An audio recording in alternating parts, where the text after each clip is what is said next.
हमारे चैनल को सब्सक्राइब करें और बेल नोटिफिकेशन को ज़रूर दबाएं।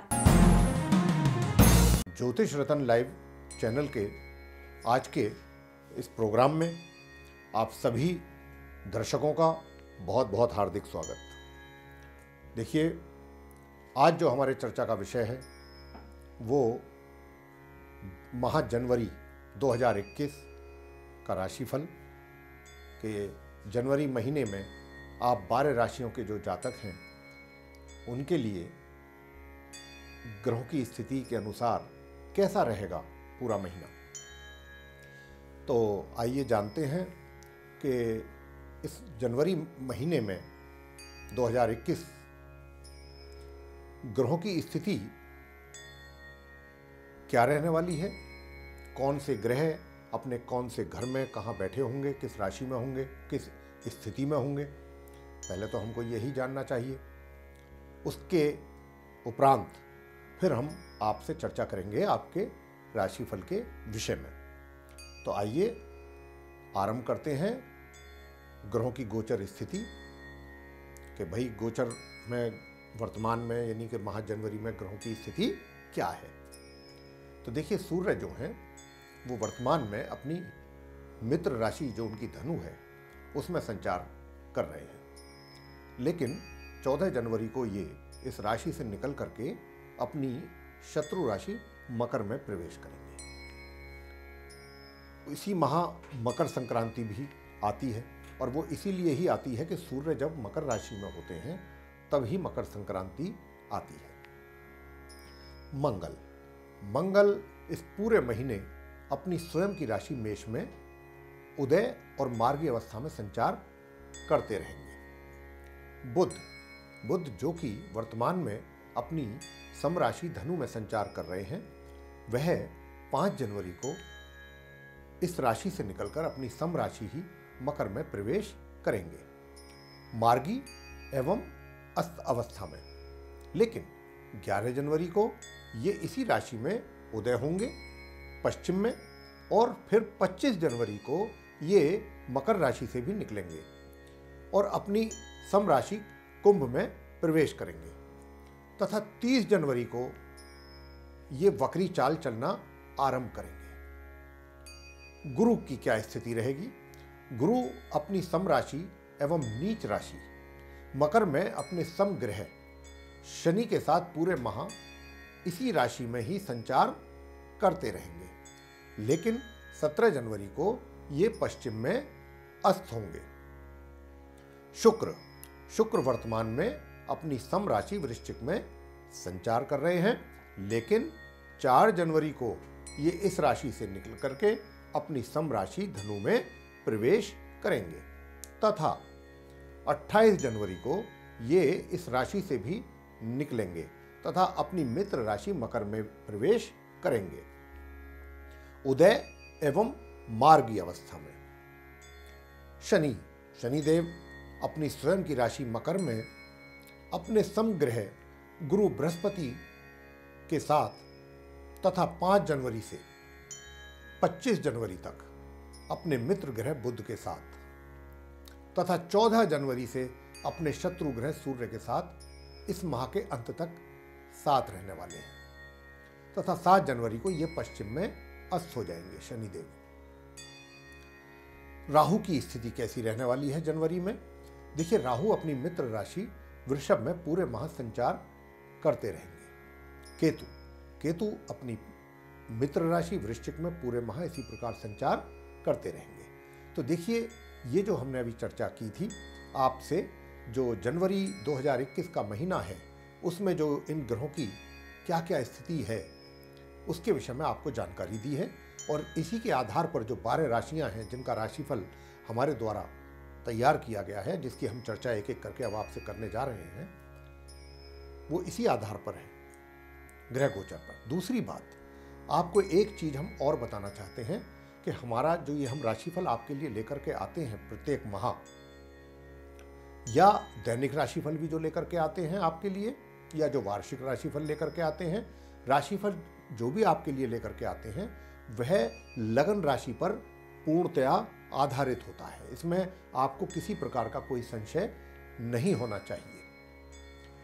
हमारा जो ये तैयार किया हुआ है राशिफल, ये चंद्र राशि पर आधारित नहीं है, ये लगन राशि पर आधारित है। तो आइए अब आगे चर्चा करेंगे आपसे आपके राशिफल के विषय में।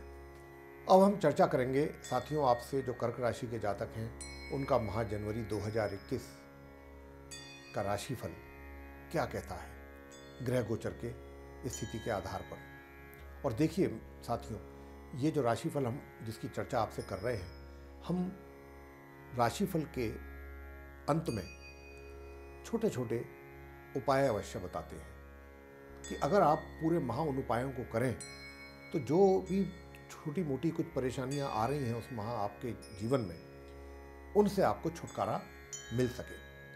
तो इसीलिए आपको उपाय भी अंत में हम बताते हैं। तो आप ये वीडियो अंत तक देखिएगा ताकि आप उन उपायों को करने से अपने जीवन में उनका लाभ प्राप्त भी कर सकें। तो आइए चर्चा करते हैं कर्क राशि के जातकों के माह जनवरी 2021 के राशिफल के विषय में। और सर्वप्रथम आपका व्यवसाय कैसा रहेगा। इस पूरे माह आपके व्यवसाय के घर के स्वामी जो मंगल हैं, उनके द्वारा बहुत ही सुंदर राजयोग का निर्माण हो रहा है, जिसके कारण आपके अपने व्यवसाय यानी रोजगार या व्यापार में उन्नति के बहुत ही अच्छे अवसर पैदा होने वाले हैं। आप अपने कार्य क्षेत्र यानी कि विभाग में अपने सभी कार्यों में सफलता पाएंगे पूर्ण रूप से, और आपके सभी कार्य भी समय पर ही पूरे होंगे। पूरी सफलता के साथ आप उनको संपन्न कर पाएंगे। हालांकि दूसरी ओर जो आपके भाग्य भाव के स्वामी गुरु बृहस्पति हैं, उनकी स्थिति तो खराब ही रहेगी, क्योंकि वह पूर्ण रूप से नीच अवस्था में बैठे हैं, अपनी नीच राशि में बैठे हैं तथा 17 जनवरी से अस्त भी हो जाएंगे। तो भाग्य में कमी तो विशेष रूप से बनेगी, लेकिन आपको अपने कार्य क्षेत्र में पूर्णतया सफलता प्राप्त होती रहेगी तथा आपका अपना प्रभाव भी सभी अधिकारियों पर बना रहेगा। स्वभाव में नम्रता के साथ साथ क्रोध भी रहेगा, लेकिन बुद्धि एवं ज्ञान के बल पर भी आप अपने कार्यों को सफलतापूर्वक पूरा कर सकेंगे।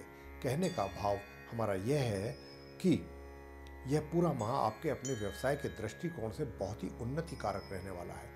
यदि आप सेना में हैं, पुलिस में हैं आदि ऐसे ही किसी क्षेत्र से अपना संबंध रखते हैं, तो अपने रोजगार को लेकर आप आवेदन करते हैं, यानी ऐसी किसी क्षेत्र में सेना में, पुलिस बल में अगर कहीं भी आप अपनी दिलचस्पी दिखाते हैं, अपने रोजगार से संबंधित या रोजगार पाना चाहते हैं और उसके लिए आवेदन करते हैं तथा उसके लिए परीक्षा आदि में भी आप बैठना पड़ता है अगर आपको इस अवधि में, तो इस अवधि में आप पूर्णतया सफल होंगे। लेकिन भाग्य में कमी के कारण हो सकता है कि कार्यों में आपके कुछ विलंब पैदा हो, लेकिन उससे आप घबराएं ना। आपको अपने विभागीय कार्यों से संबंधित यात्राएं भी करनी पड़ेंगी और इस माह आपको अपनी टीम का नेतृत्व करने का भी अवसर प्राप्त हो सकता है। आपको टीम लीडर बनाया जा सकता है और आप इस कार्य को भी बहुत कुशलता के साथ निभाएंगे, पूरी कुशलता के साथ, पूरी योग्यता के साथ निभाएंगे। वित्तीय स्थिति, इस माह आपको आय में किसी भी प्रकार की रुकावट नहीं होगी। आपको निरंतर आय होती रहने वाली है, लेकिन माह के मध्य से आपके धन का ठहराव होना काफ़ी मुश्किल रहेगा। हो सकता है कि संचय किए हुए धन में से भी थोड़ा बहुत व्यय हो और उसके पीछे एक ही कारण दिखाई दे रहा है, और वह ये कि इस माह आपके प्रॉपर्टी आदि खरीदने का जो योग है वो भी बना हुआ है, और यह भी संभव है कि आपके धन का व्यय ऐसे ही किसी कार्य में हो। प्रेम संबंध, आप कर्क राशि के जातकों को इस जनवरी माह में प्रेम संबंधों में सफलता प्राप्ति के योग दिखाई नहीं दे रहे हैं। मित्रों, अगर ऐसा कोई प्रयास आपकी ओर से होता है तो उसमें आपको निराश होना पड़ सकता है। पारिवारिक संबंध, इस माह के मध्य तक तो आपको अपने परिवार के साथ संबंध सामान्य बना के रखने होंगे, लेकिन महामध्य के उपरांत संबंधों में कुछ थोड़ा बहुत तनाव पैदा हो सकता है आपकी किसी कमी के कारण। विवाहित व्यक्तियों के वैवाहिक जीवन में सुखों में कमी रहेगी तथा महामध्य से आपके जीवन साथी के स्वास्थ्य से संबंधित समस्या भी पैदा हो सकती है।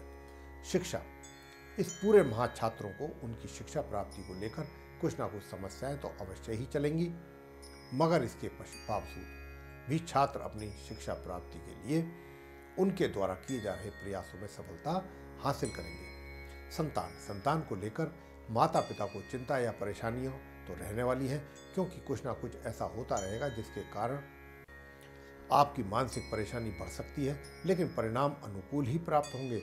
ऐसा कुछ नहीं होगा जिसके कारण आपकी समस्या और अधिक बढ़ जाए। स्वास्थ्य, इस पूरे ही माह आपको अपने स्वास्थ्य को लेकर कुछ ना कुछ परेशानी बन सकती है, लेकिन अगर आप अपने स्वास्थ्य को लेकर सचेत रहेंगे तथा निरंतर अपने स्वास्थ्य का ध्यान रखेंगे तो आपको स्वास्थ्य में भी लाभ होगा। अंत में उपाय कौन से हैं कि जो करने से जिनके आपको इस माह पूर्ण रूप से उनका लाभ प्राप्त आप कर पाएंगे अगर आप इन उपायों को करते हैं। तो आइए आपको उपाय बताते हैं कि देखिए, गुरुवार के दिन केले के वृक्ष की पूजा अवश्य करें तथा प्रतिदिन गुरु के मंत्रों का जाप करना ना भूलें। प्रतिदिन जाप करना है आपको और कम से कम एक माला अवश्य करें। मंत्र बहुत साधारण, बहुत छोटा मंत्र है, ओम ब्रह्म बृहस्पतये नमः। ये है मंत्र गुरुदेव का। और दूसरा उपाय है, शनिवार के दिन पीपल के वृक्ष के नीचे सरसों के तेल का दीपक जलाना ना भूलें। संध्या के समय सूर्य देव को प्रातःकाल स्नान के पश्चात जल अर्पित करना है। ये छोटे छोटे 2-3 उपाय हैं, आप करके देखिए, निश्चित रूप से आपको लाभ प्राप्त होगा। इसके साथ ही अगर ये आपको कार्यक्रम हमारा अच्छा लग रहा है तो आप इसे लाइक करें, शेयर करें, चैनल को भी सब्सक्राइब करना ना भूलें। साथ में जो बेल आइकन है उसको भी अवश्य दबाइए ताकि आने वाले दिनों में जो भी हमारे कार्यक्रमों के नए वीडियोज़ हैं वह भी आप तक आसानी से पहुंच सकें और आप उनका भी समय अनुसार लाभ प्राप्त कर सकें। इसी के साथ बहुत बहुत धन्यवाद। जय माता दी।